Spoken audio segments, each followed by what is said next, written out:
শুভ সকাল। এটা হলো 5 এর দারোগাবাবু এবং হবু ভবনী প্রসাদ মজুমদারের লেখা একটা খুব সুন্দর একটা কবিতা।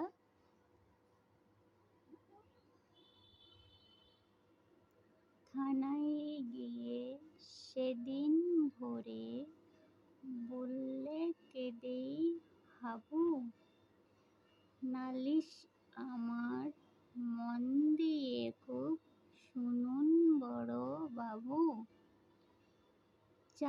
চারজন ভাই আমরা একটা ঘরেই থাকি, দুঃখে আমি সারা দিন রাত ভগবানকেই ডাকি।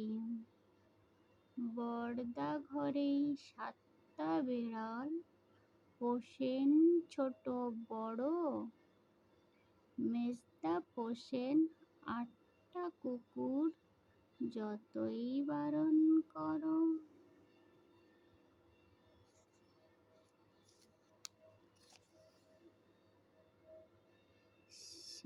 সেজদা পাগল 10টা ছাগল রাখেন ঘরেই বেঁধে, গন্ধে তাদের প্রাণ যায় যায়, মরছি কেঁদে কেঁদে।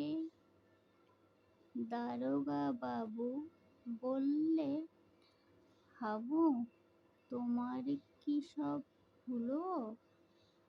সদাই খুলে রাখবে ঘরের জানলা দরজাগুলো। শুনেই হাবু বেজায় কাবু বললে করুণ সুরে, 150 পোষা পায়রা আমার যাবেই যে সব উড়ে। খুব সুন্দর।